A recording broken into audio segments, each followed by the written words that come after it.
ये देश आशीषित हो, भारत आशीषित हो, यीशु मसीह के नाम में। प्रार्थना में आज से जो झंडा है भारत का, उसे अपने पास रखें प्रेयर में। और जिस भी देश से आप मुझे देख रहे हैं, हमेशा अपने देश का झंडा अपनी प्रेयर में, अपने प्रेयर रूम में रखें और हमेशा प्रार्थना करें। मैंने आपको एक चीज बताई थी कि आप कुछ भी कर लें, प्रेयर कर लें, लेकिन कुछ चीजें जो होंगी वो होंगी ही होंगी। अपने हाथों को उठाओ और कहो, परमेश्वर आज जो कुछ मैं सुनूं, मैं 100 गुना फलों को लेके आऊं। मैं इसे भूलूं ना। मांगो ऊंची आवाज में।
अपने हाथों को उठाकर कहो, खुदाबंद आज जो कुछ मैं सुनूंगा, मैं फलों को लेके आऊंगा। उठाओ अपने हाथों को, फिर से मांगो।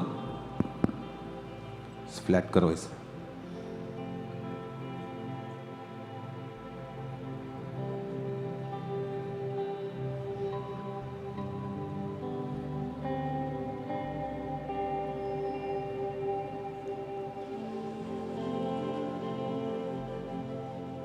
प्रभु यीशु मसीह के सामर्थ्य नाम में हम मांगते हैं। एक बात मैंने आपको कही थी पिछले संडे कि अगर आप प्रेयर नहीं करते हैं तो करना शुरू कर दो। आवाज आ रही है सबको? हाथों को हिलाओ पीछे, लास्ट में इसको गूंज कम करो इसका।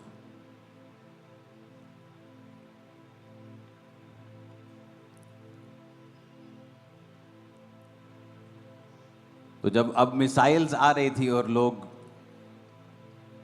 क्योंकि एक मिसाइल का जो भार है वो 50 किलो से लेकर 200 किलो तक होता है, जो छोटी मिसाइल्स हैं। और ये नहीं कि ऊपर नष्ट हो रही तो नीचे उनका मलबा आ रहा था, लोगों के सिर पे गिर रहा था, कईयों के घर में गिरा, कईयों के पशुओं पे गिरा।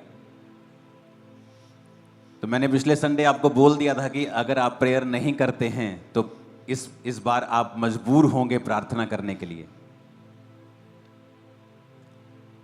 क्योंकि जो होने वाला है ये होगा। आपकी प्रेयर इसे रोक नहीं पाएगी, पर आप सुरक्षित रहेंगे। तो आप सुरक्षित बैठे हैं यहां पर आज।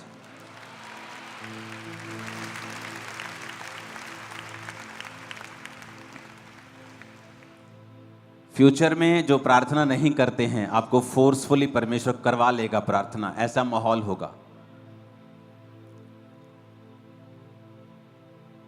इकोनॉमिक कंडीशंस अच्छी नहीं होंगी बहुत से देशों की फ्यूचर में, और उनको प्रार्थना करनी है अपने देश के लिए।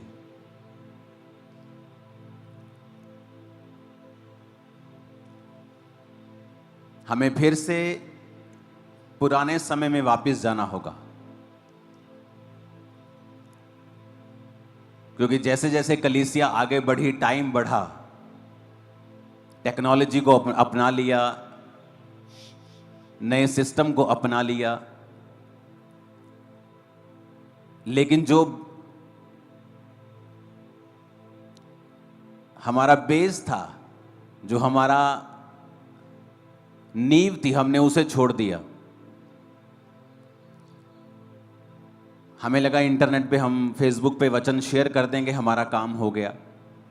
हमें लगता है इंस्टा के ऊपर 2 पोस्ट डाल देंगे, हमने परमेश्वर का काम कर दिया। लेकिन कलीसिया को फिर से वापस जाना होगा पहले सदी में। 33 ईस्वी के बाद, प्रभु यीशु मसीह के बाद अगर आप कलीसिया को देखेंगे तो उनका जो मेजर काम था, जो लोग बचते थे कलीसिया में आते थे, उन कलीसिया का मेन काम था प्रार्थना करना और सुसमाचार को फैलाना। और वचन क्या कहता है कि लोग कलीसिया में आते थे और कलीसिया के खर्चे, कलीसिया के लोग अपनी प्रॉपर्टीज, अपने पैसे को देते थे। तो ऐसे तो सारी कलीसिया ही कंगाल हो जाएगी एक दिन। एक बंदा है, 2 बंदे एंटर करेंगे, अपना घर बेचेंगे, इस हफ्ते का हमने किराया निकाल लिया, इस हफ्ते का हमने राशन का बिल कलीसिया का पे कर दिया, तो सब गरीब होते जाएंगे। ऐसा नहीं था, क्योंकि जैसे जैसे लोग बोते जाते थे, अगर वो एक घर बोते थे, परमेश्वर 2 देता था, तो कलीसिया की फाइनेंशियल हालत भी अच्छी होती जा रही थी। लेकिन अगर आप मुकेरिया क्रूसेड के लिए खुदाबंद की तारीफ करो जोर से।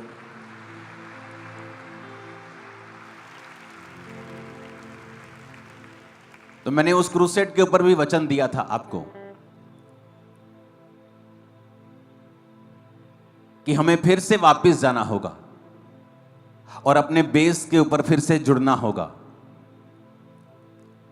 पतरस चर्च में जा रहा है और कह रहा है कि आओ हम प्रार्थना करने के लिए चर्च में चलते हैं।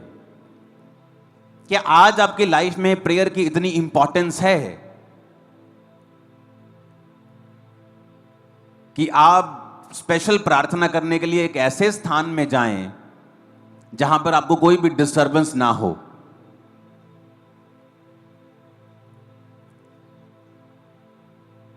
बहुत से लोग छुट्टी मनाने जाते हैं, अच्छी बात है, लेकिन कभी आपने प्रेयर के लिए छुट्टी की है कि आज मैं प्रेयर करूंगा पूरा दिन, चलो आज 2 दिन में मैं चलता हूं पहाड़ों के ऊपर और मैं प्रार्थना करके आऊंगा? आज जब प्रेयर लाइफ का स्थान आपने सेकेंडरी कर दिया है, इसीलिए कलीसिया संघर्ष कर रही है उन आशीषों को पाने के लिए जो आशीषें प्रथम कलीसिया में बिना मांगे मिल जाती थी।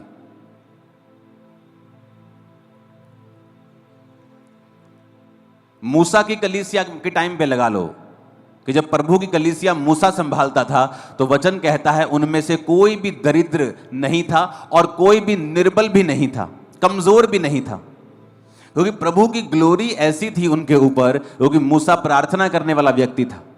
40 दिन रात के रोजे, 80 दिन रात के रोजे मूसा ने रखे थे और उसका फेस चमकता था जब वो नीचे आता था।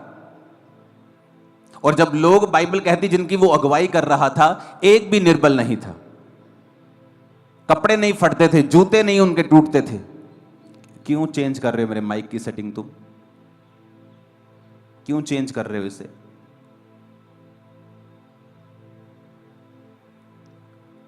सब बोलो हालेलुया। तो सेकंड कलीसिया जब जीसस क्राइस्ट के टाइम पे जब वो जी उठ गए और मूसा आया, तो वचन कहता है कि पतरस आया और चेले आए। पुराने नियम में मूसा था, नए नियम में यीशु मसीह के बाद चेले आए। तो वो भी क्या थे? प्रार्थना करने वाले।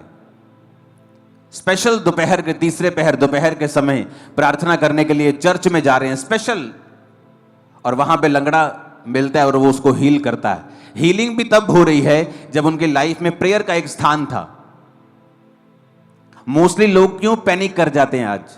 जब वॉर होती है या लाइफ में कोई फाइनेंशियल डिस्टर्बेंस आती है या कोई बीमारी आती है, कौन लोग डिस्टर्ब हो जाते हैं? जिनकी प्रेयर लाइफ नहीं है, जिनकी लाइफ में कमियां हैं, व्यभिचार की, चोरी की, अलग अलग तरह की, वो पाप में फंसे हुए हैं और प्रेयर लाइफ नहीं है, वो फिर घबराने लगते हैं। क्यों? क्योंकि घबराहट, जो फियर है, अगर आप देखेंगे, जो डर है, ये एक तरह का कर्स है। ये पाप के बाद आया था, पहले नहीं था। जीसस क्राइस्ट ने, यहोवा पिता ने जब आपको बनाया था, तो उसने आपके अंदर फियर नहीं डाला था।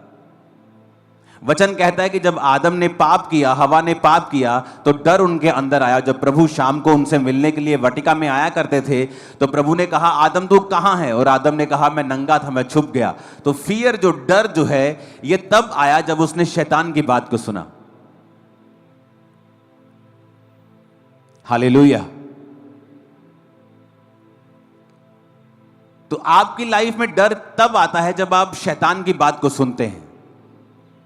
जिन व्यक्तियों की लाइफ में डर का आत्मा काम करता है, हर वक्त डर लगा रहता है, मेरी किडनी ना खराब हो जाए, और मुझे हार्ट अटैक ना हो जाए, और मेरे ब्रेन में स्ट्रोक ना हो जाए। लोगों को डर लगा रहता है, मेरा बिजनेस तबाह ना हो जाए, मेरी फैमिली में कुछ ऐसा ना हो जाए, और कोई डेथ ना हो जाए। ये सारे डर जो हैं ये शैतानी हैं, ये परमेश्वर की ओर से नहीं है। और अगर आपको इन डर से मुक्ति पानी है, आपको प्रभु की प्रेजेंस में रहना होगा, प्रेयर करनी होगी और बाइबल पढ़नी होगी और सच्चाई के साथ जुड़ना होगा, और आपको देखना होगा कि परमेश्वर का आत्मा क्या कहता है। जब आपको समझ आएगी प्रभु का आत्मा जो कहता है आपके लिए, आपका डर खत्म हो जाएगा। प्रभु के साथ जब आप पूरी तरह से जुड़ जाएंगे, फियर नहीं रहेगा। अगर आएगा भी तो वो चला जाएगा, कब्जा नहीं कर पाएगा। कितने मेरी बातों को समझ रहे हैं? हमें फिर से पुरानी कलीसिया के पास जाना हो, बोला पुरानी कलीसिया की तरह रहना होगा। हो सकता है आने वाले समय में मैं अपने फोन्स भी साइड पे रख दूं, कि पूरी तरह से परमेश्वर का आत्मा मुझे प्रेयर्स में लेके जा रहा है इन दिनों में, और इसलिए मैं आपको मैसेज दे पाता हूं कि अब आने वाले दिनों में क्या होगा, अब सिचुएशन क्या होगी, अब हमें क्या करना है आने वाले दिनों में। हालेलुया। कलीसिया का जो रोल है आने वाले दिनों में वो प्रेयर्स का है। ऐसा नहीं हो सकता कि आपका पास्टर्स प्रेयर में रहे, आपकी पास्टर्स की टीम्स प्रेयर में रहें और कलीसिया की प्रार्थना 1 घंटे की हो। कईयों की 1 घंटे की भी नहीं है। उन्हें प्लीज आज शर्म आनी चाहिए और अपनी प्रेयर को बढ़ाने का आपको एक वायदा करना चाहिए। क्योंकि जब आप प्रेयर नहीं करते हैं और अलग अलग तरह के अटैक्स आपकी लाइफ पर शैतान करता है, आप डर जाते हैं, फिर आप अपनी कलीसिया को तंग करते हैं, पास्टर्स को तंग करते हैं, काउंसलिंग टीम को तंग करते हैं, लेकिन आप अपनी प्रेयर्स को बढ़ाना नहीं चाहते। ले हैंड आपकी हेल्प करता है, लेकिन ले हैंड सारा कुछ नहीं है। वचन आपकी हेल्प करता है, पवित्र आत्मा आपकी हेल्प करता है कि आप अपनी मेहनत भी साथ में करें और प्रेयर साथ में करें। कितने मेरी बात को समझ रहे हैं? अगर आप वो प्रेयर्स नहीं करेंगे, खुद मेहनत नहीं करेंगे, आप कच्चे विश्वासी होंगे। आपका जो घर है वो एक फेथ के ऊपर नहीं बना होगा, वो चट्टान के ऊपर नहीं बना होगा। पौलुस जा रहा है बाहर, शहर के बाहर। क्यों? ये कहीं वहां प्रार्थना करने का नदी के किनारे स्थान होगा, यानी वो प्रार्थना करने के लिए एफर्ट्स लगाते थे। मैं तो लोगों को यह भी बोलता था कि अगर आपके घर में प्रार्थना करने का स्थान नहीं है, अपने कहीं साथ में, कहीं मोहल्ले में, कहीं एक छोटा सा किराए पे कमरा ले लीजिए जहां पर जाकर आप रोज प्रार्थना कर सकें। प्रार्थना करने को इतना महत्वपूर्ण बनाएं अपनी लाइफ में कि ये आपकी लाइफ में फिर काम करने लगेगा। जब आपको इसका सीक्रेट, आपको इसका रिजल्ट आने लगेगा, आपको मालूम होगा कि प्रेयर मेरी क्रिश्चियन लाइफ में नंबर 1 मोस्ट इंपॉर्टेंट चीज है। और बाइबल कहती है जब पौलुस शहर के बाहर जाके प्रार्थना करने लगता है तो वहां उसे औरतें मिलती हैं, वो वचन सुनाते और सब तौबा करके बपतिस्मा लेते, उनके घराने भी बचाए जाते हैं। तो साल्वेशन भी प्रेयर का ही एक रिजल्ट है। और हीलिंग भी जो पतरस ने की, कि जब वो प्रार्थना करने के लिए चर्च में जा रहा था तो लंगड़ा मिला। लंगड़ा चलाने के लिए नहीं गया, वो प्रेयर करने के लिए जा रहा था। हमें ये बात बड़े ध्यान से समझनी है कि हमें अगर प्रेयर लाइफ को हमने नहीं अपनाया तो हमें सफर करना पड़ेगा, क्योंकि दिन बुरे हैं। जब 16, 17 में, 14 में ये मैसेज मैंने देने शुरू किया था कि आने वाले दिन बुरे होंगे और अंधेरे में होंगे, लोगों को लगता अब इससे अंधेरा क्या हो सकता है। तो जब अंधेरा शुरू हुआ, जब कोविड शुरू हुआ, जब युद्ध की बातें शुरू हुई, ये कम होने वाली चीजें नहीं है। आपको लगता है फ्यूचर में कुछ रिलैक्स हो जाएगा, कुछ अच्छा हो जाएगा, लेकिन फ्यूचर डार्क के बाद, डार्कर के बाद, आगे के बाद, वो बुरे के बाद बुरा ही होगा। इसलिए मसीह लोग ज्यादा नजर आएंगे, वो ज्यादा चमकेंगे। जिस तरह रोशनी अंधेरे में ज्यादा चमकती है, आप ज्यादा चमकेंगे आने वाले समय में। मैं आपको बता रहा हूं।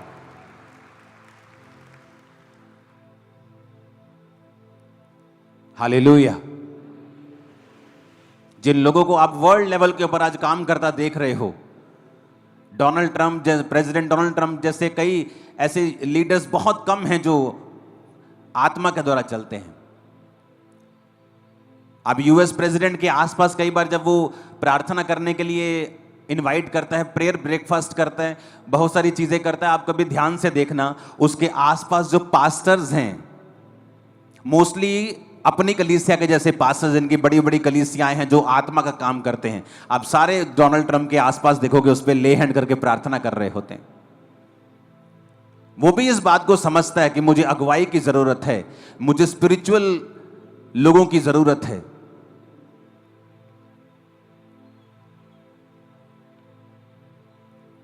कल जब मैं प्रार्थना कर रहा था, परमेश्वर का आत्मा मुझे बता रहा था कि जो सैटेलाइट्स हैं हमारे, उनके लिए प्रार्थना करनी है, क्योंकि फ्यूचर में जो डेविल है वो उनके ऊपर भी अटैक करने की कोशिश करेगा। सैटेलाइट वॉर्स होंगी आने वाले समय में, कि जो चीजें आपको दिखा रही है नीचे क्या हो रहा है, उनको खत्म करने की शैतान कोशिश करेगा।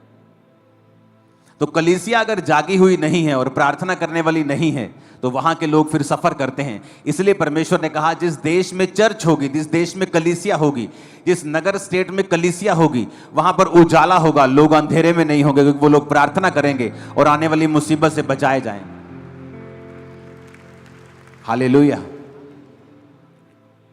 सबसे बड़े देशों के लीडर समझते हैं कि हमें स्पिरिचुअल गाइडेंस की जरूरत है, हमें प्रार्थनाओं की जरूरत है। हालेलुया। हमारे देश में भी ऐसा स्पिरिचुअल एक फॉर्म होना चाहिए, स्पिरिचुअल फॉरम जो गाइड कर सके, जो प्रार्थना कर सके, पॉलिटिशियंस के लिए, बड़े लोगों के लिए। प्रभु का आत्मा क्या कहता है, उन्हें गाइड कर सके।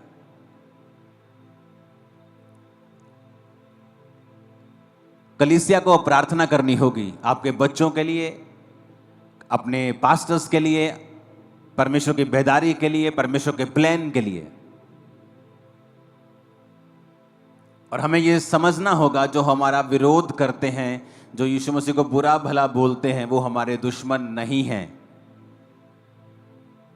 वचन कहता है मत्ती 9 उसकी 9 से 13 आयत में, वहां से आगे बढ़कर यीशु ने मत्ती नामक एक मनुष्य को महसूल की चौकी के ऊपर बैठे देखा और उसने कहा, मेरे पीछे हो ले। और वह उठकर यीशु मसीह के पीछे हो लिया।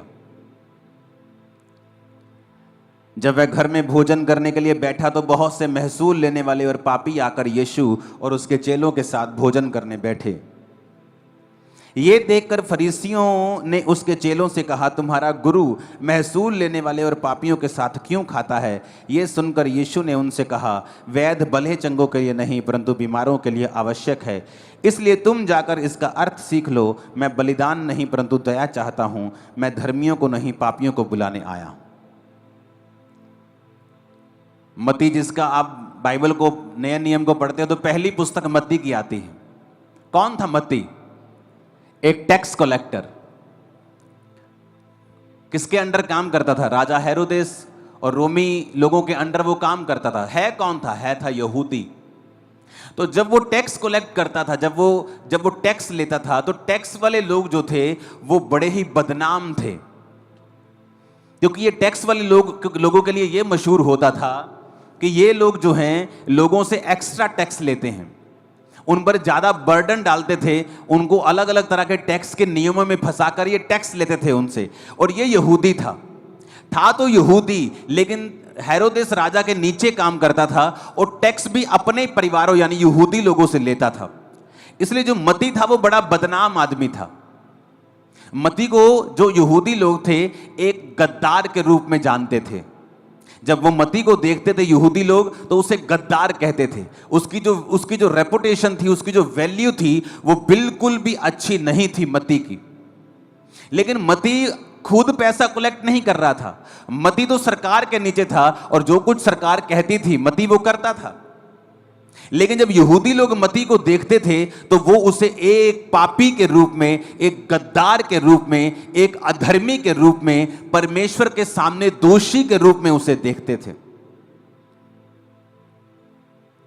लेकिन मत्ती का कोई कसूर नहीं, क्योंकि मत्ती अपने लिए पैसा कलेक्ट नहीं कर रहा। मत्ती को जो सरकार कह रही है वो मत्ती कर रहा है। तो मत्ती का जो हार्ट था, जो कंडीशन थी, वो इस तरह से जैसे किसी का दिल पीस दिया गया हो और आत्मा पीस दी गई हो। था तो वो बड़ी ऊंची पोजीशन के ऊपर, लेकिन उसके दिल में भी शांति नहीं थी, क्योंकि वो जानता था कि वो अपने ही लोगों को लूट रहा है। अपनी लाइफ से वो सेटिस्फाइड नहीं था। बहुत से लोग आप देखते हो बड़ी ऊंची पोजीशंस के ऊपर होते हैं, अफसर होते हैं, बड़े बड़े सरकारी अफसर, बड़े बड़े दूसरे अफसर, लेकिन अगर आप ध्यान से उनकी जिंदगी को देखें, जब आप उनसे मिलेंगे, वो अपनी जिंदगियों से सेटिस्फाइड नहीं होते, क्योंकि वो सरकार के कामों को करते हैं, बड़ी चीजें अच्छी बुरी कर रहे होते हैं, लेकिन जीसस ने मती से नफरत नहीं की। जो लोग मती को कह रहे थे, यीशु मसीह ने मती को वैसा नहीं कहा। तो जीसस ने कहा, जब जीसस ने उसको बुलाया कि मेरे पीछे आ जा, क्या अगर मती को खुश होता, मगर मती अगर अपने जीवन से सेटिस्फाइड होता, मैं आपको गारंटी देता हूं वो परमेश्वर के पीछे कभी नहीं चलता।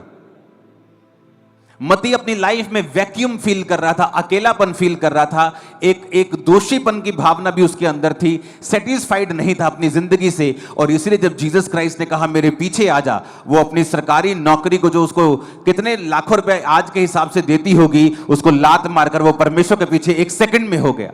कारण क्या था? यही कारण, जब वो पीछे हो गया तो जो टैक्स कलेक्टर है उसके दोस्त भी वैसे ही होंगे, टैक्स कलेक्टर की पुलिस भी वहां की वाकफ होगी, क्योंकि पुलिस के साथ उसका नाता होगा, अफसरों के साथ उसका नाता होगा, क्योंकि जब कोई टैक्स नहीं देता होगा उसके ऊपर कार्रवाई करवाता होगा, तो उसके साथ सारे सभी गंदे लोगों का भी उसके साथ नाता था। तो जब वो बचाया गया और जीसस के पीछे हो गया, तो बड़े से पापी लोग यीशु मसीह के साथ बैठ के खाने लगे। तो फरीसी कहते ये तो पापियों के साथ खाता है। और यीशु मसीह ने क्या कहा? ये सुनकर 12 आयत में यीशु मसीह ने कहा, वैद भलो चंगों के लिए नहीं परंतु बीमारों के लिए आवश्यक है, इसलिए मैं तुमसे ये कहता हूं, तुम जाकर इसका अर्थ सीख लो। मैं बलिदान नहीं परंतु दया चाहता हूं, मैं धर्मियों को नहीं पापियों को बुलाने के लिए आया हूं। आज हो सकता है आप एक वैश्या को बड़ी ही घृणित निगाहों से देखते हो कि ये बहुत बड़ी पापिन है, आपके एरिया के ड्रग स्मगलर को आप देखते हो कि ये बहुत बड़ा पापी है, लेकिन कभी भी आपने उनको सुसमाचार नहीं दिया। आपने जो मोहल्ले में बदमाशी करता है आपने उसे बुरा जान लिया, लेकिन कभी भी सुसमाचार नहीं दिया। जब आप इन लोगों के पास जाएंगे, इनकी संगति करने के लिए नहीं, जो ये करते हैं उसका आनंद उठाने के लिए नहीं, बल्कि जो यीशु मसीह ने उनके लिए किया है उनको बताने के लिए, आप नोटिस करेंगे कि जो लोग सबसे बड़े पापी हैं, यीशु मसीह के पीछे सबसे ज्यादा और सबसे स्पीड के साथ वो चलना शुरू कर देंगे जैसे ही आप उनको वचन देंगे। आपको लगता है ये रिश्तेदार तो बहुत गंदा है, ये तो बड़े गलत पैसे कमाता है, ये तो बहुत ही खराब आदमी है, आप देखेंगे वही बंदा सबसे पहले यीशु मसीह को मानता है। क्यों? क्योंकि जब वो खराबी करता है उसके दिल में एक बेचैनी होती है, क्योंकि जो व्यवस्था है वो विश्वासियों और अविश्वासियों दोनों के लिए है। जो नियम बना है वो सारे जगत के लिए बना है। जब वो बुरा काम करते हैं लेकिन उनको मालूम नहीं होता वो बुरे काम में हैं, वो अपने माता पिता की आज्ञाओं को नहीं मान रहे होते, वो समाज के साथ अन्याय कर रहे होते हैं, विधवाओं अनाथों के साथ अन्याय कर रहे होते हैं, लेकिन उनको मालूम नहीं होता वचन। वो जितने बुरे होते हैं उतनी बड़ी बेचैनी उनके दिल में होती है, उतना ज्यादा वो संघर्ष अपने परिवार अपने सेहत में कर रहे होते हैं। और जैसे कोई व्यक्ति उनके पास जाके वचन देता है, जैसे एक विश्वासी उनको वचन देता है कि प्रभु यीशु मसीह तुझे प्यार करते हैं, आजा परमेश्वर के पीछे, खुदा के वचन में लिखा हुआ है मैंने जगत के पापियों को, मैंने जगत के निर्बलों को, मैंने जगत के तुच्छों को, मैंने जगत के गरीबों को, मैंने जगत के व्यर्थ लोगों को चुन लिया ताकि जो अपने आप को बहुत कुछ समझते हैं उनको मैं शर्मिंदा कर दूं। जैसे ही वो सुनता है, अच्छा परमेश्वर ने मुझ पापी को चुन लिया, परमेश्वर ने मुझे निर्बल को चुन लिया, वो परमेश्वर का पीछा करने लगता है और वचन पूरा होता है, मैं पापियों को नहीं धर्मियों को नहीं पापियों को बुलाने के लिए आया हूं। आज के बाद आप पापियों के साथ वचन शेयर करेंगे और बहुत से बड़े बड़े पापी आपको चर्च में मिलेंगे अगले 1 साल 2 साल 3 साल के अंदर। बहुत बड़े बड़े लोग जो बड़े बड़े गुनाहों के अंदर हैं आपको जीसस क्राइस्ट के सामने घुटने टेकते हुए मिलेंगे। वो बदमाश, वो लोग जो बड़ी बड़ी बदमाशियां करते हैं, इंटरनेट पे मशहूर हैं, आपको जीसस क्राइस्ट के सामने मिलेंगे। वो पाप से तौबा करके बपतिस्मा लेकर पापों को छोड़कर आपको चर्च में मिलेंगे। मैं आपको ये भविष्यवाणी कर रहा हूं, परमेश्वर इंतजार कर रहा है कि आप बोलें कि यीशु मसीह पापियों को बुलाने के लिए आया। उसने पापी से नफरत नहीं की, बदमाशों से नफरत नहीं की, वेश्याओं से नफरत नहीं की, क्योंकि उनके अंदर एक ऐसी बेचैनी होती है जिसे वो जाहिर करना नहीं चाहते हैं, जिसे वो बताना नहीं चाहते हैं। वो ऊपर से अपने आप को कड़क शो करते हैं, लेकिन अंदर से उनको वो जानते हैं कि वो खाली हो चुके हैं, और इतने खाली वो महसूस करते हैं जितना आप सोच भी नहीं सकते, इमेजिन भी नहीं कर सकते। और जब कोई उन्हें परमेश्वर के वचन को देगा, वो उस वचन पे यकीन करेंगे, उस वचन को फॉलो भी करेंगे। हालेलुया। वो जो लोगों के सामने गद्दार था, लोग उसे तुच्छ जानते थे, पापी जानते थे, गद्दार जानते थे, परमेश्वर ने एक गद्दार को चुना, उसे अपना चेला बनाया। बाइबल की पहली पुस्तक उसने लिख दी नए नियम की, और परमेश्वर आज उसको अपना संत मानते हैं। लोग आज उसको अपना संत मानते हैं। प्रभु कहता तू मेरा संत है, तू प्रेरित है, आज से तू प्रेरित कहलाएगा। कितने मेरी बातों को समझ रहे हैं? कि लिए कहा, यीशु ने उसे संत कहा, प्रेरित कहा। बाइबल में नए नियम के जो विश्वासी हैं उन्हें संत भी कहा गया है, पवित्र संत भी कहा गया है। यह परमेश्वर की योजना है आने वाले समय में। डरे मत, घबराए मत, सुसमाचार को शेयर करें। उन लोगों के साथ ज्यादा शेयर करें जो ज्यादा खराब हैं, जिनके कैरेक्टर ज्यादा लूज हैं, जो ज्यादा बदमाशियां करते हैं। शेयर करें। उनके साथ संगति करने के लिए परमेश्वर ने नहीं कहा। परमेश्वर ने एक बार उनके साथ खाना खाया, लेकिन हर रोज उनके साथ वो मिला नहीं, लेकिन खाना खाया, अपना प्यार साबित किया, अपना आप उसे दिखाया, वचन की उन्हें नॉलेज दी।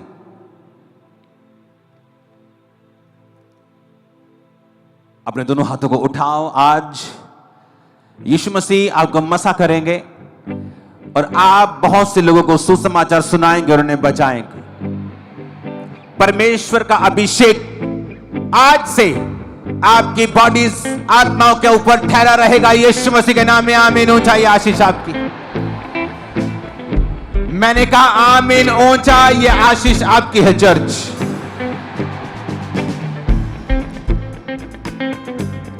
Hallelujah, hallelujah.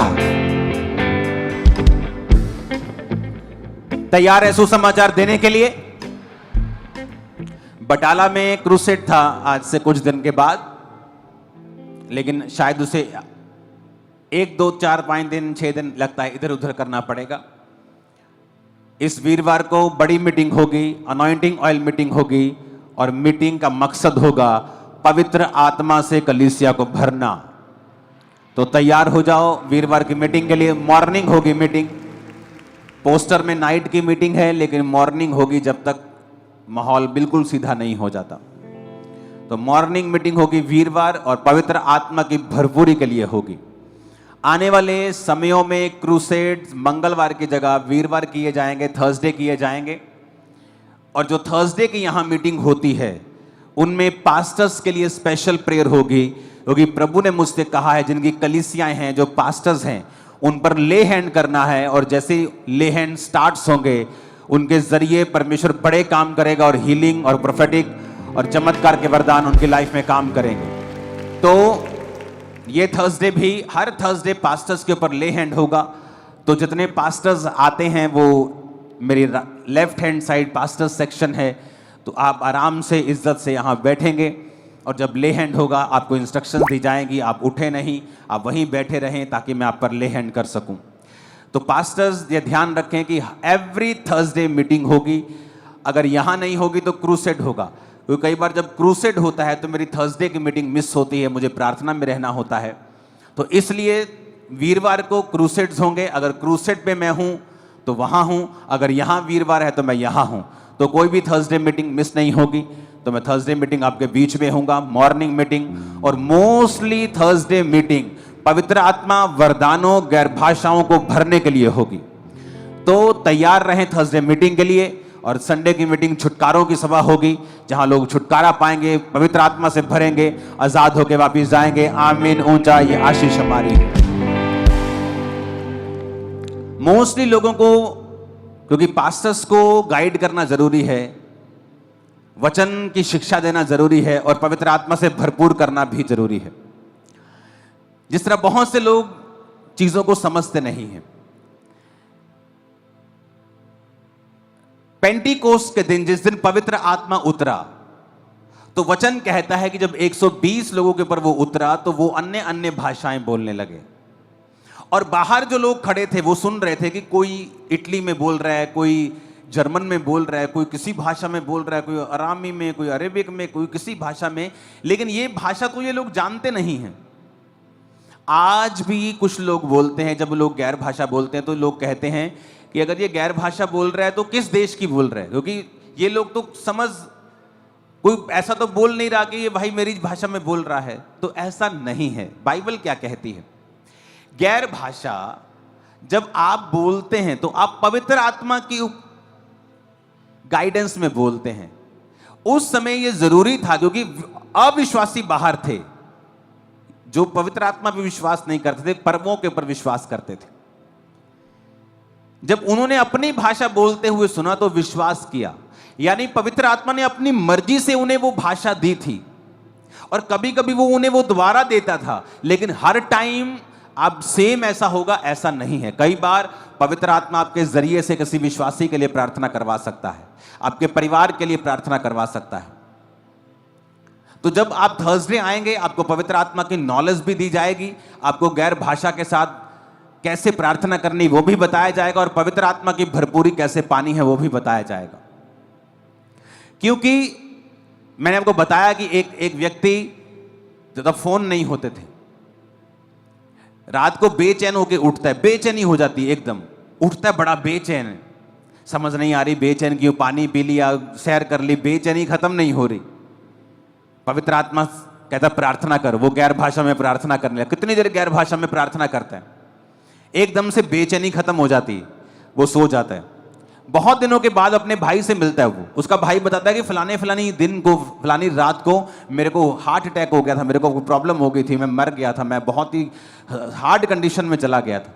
तो उसको बताता है कि जिस दिन तुझे ऐसा हुआ, जिस रात पवित्र आत्मा ने मुझे गैर भाषा में प्रार्थना करने के लिए बोला था, तो मैंने गैर भाषा में प्रार्थना की और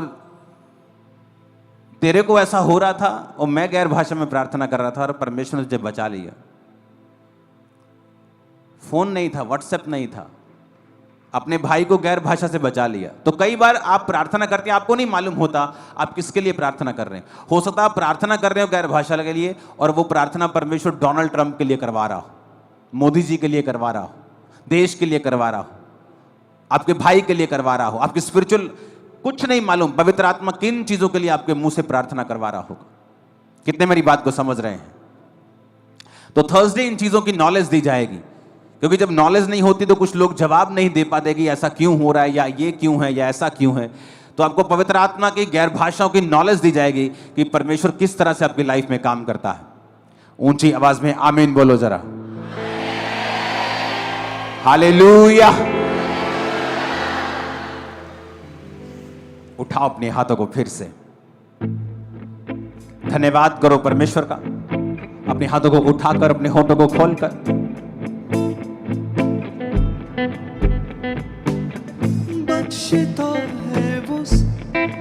ऊंची आवाज में धन्यवाद करो और अपने होठों को खोलो।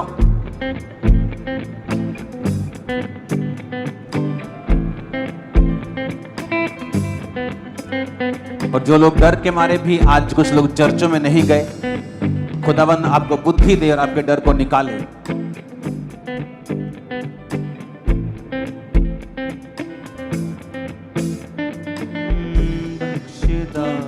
वो सब गौरे हाय, उसके गवाह बन के दो ये गवाह। फिर से कहो, परमेश्वर आज से मैं तेरा प्रचार करूंगा, प्रार्थना में रहूंगा। मैं समझ चुका हूं पवित्र आत्मा के काम वो किस तरह से करता है। तो मुझे एक चैनल बनाना चाहता है साल्वेशन का, मैं तैयार हूं परमेश्वर।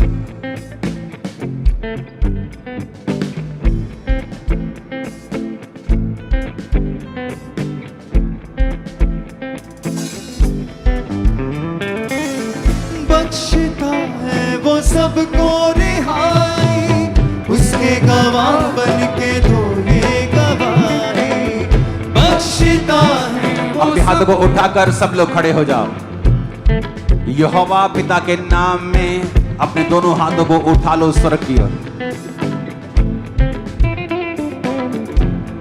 और जिन बहनों के बेबीज नहीं हैं, अपना हाथ उठाओ। जिनके बेबीज नहीं हैं,